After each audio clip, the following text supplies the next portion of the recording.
TBLT stands for Task-Based Language Teaching. In order to make abstract contents more concrete and provide more visual elements in the teaching, instructors will play videos which related to background information to students.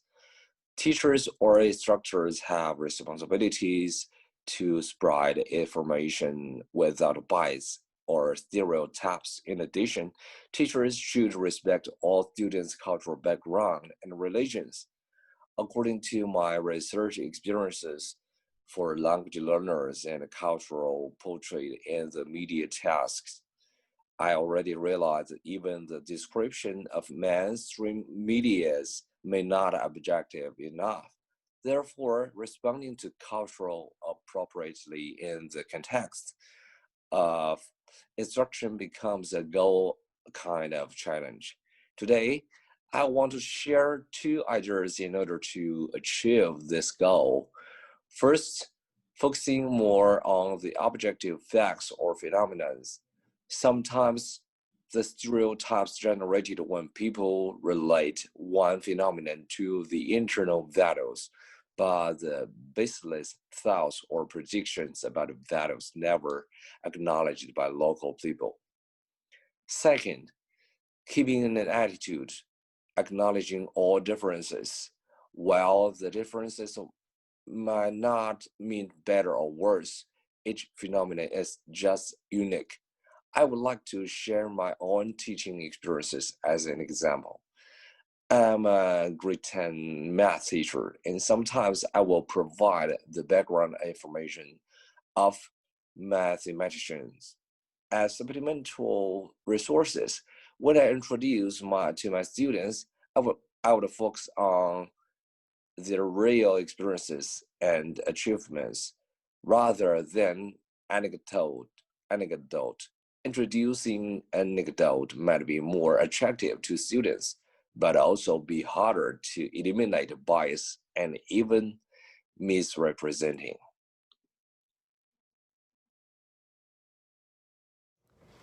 Now I'm going to discuss some practical ways that we as teachers can integrate cultural awareness into an online class curriculum.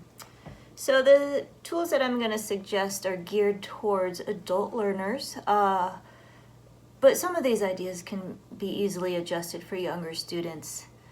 First, I think it's a good idea to just remember to proceed cautiously. Teaching culture, it involves some risk. Our students may be largely unaware of their own culture, and exposure to a different culture, it can be really disorienting, and it may challenge our own core beliefs and values, so it's good to keep that in mind.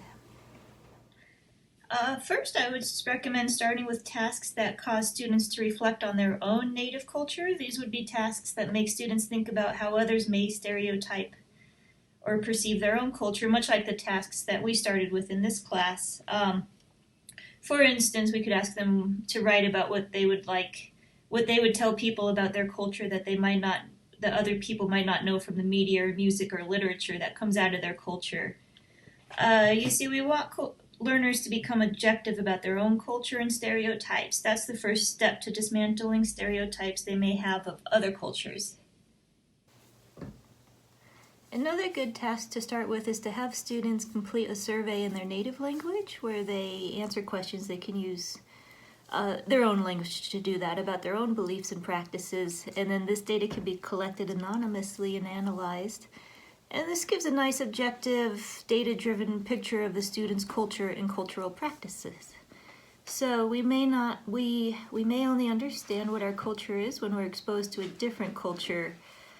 So if you have the opportunity to try to exchange this data with another class from a different culture, and then objective cultural differences will emerge. And this is a way to allow culture to be contested in a safe, carefully managed learning environment, as the recent readings with Levy recommended.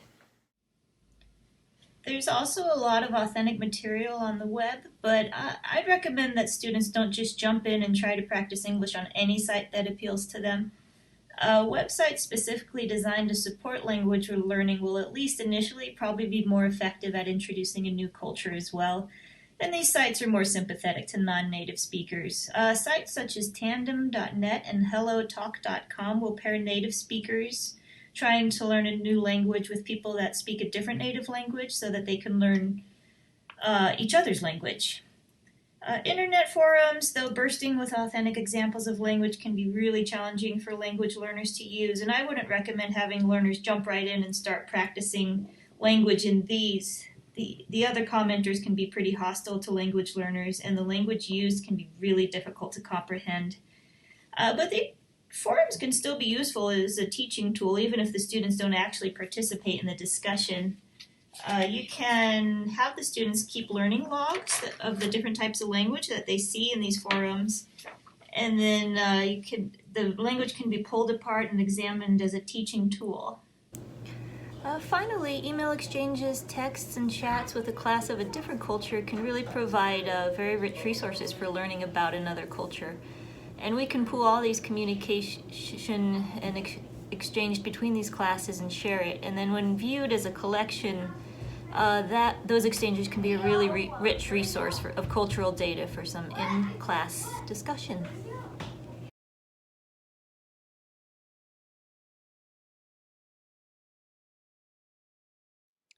I will talk now about technology tools and how to address culture in instructional practice and virtual classrooms.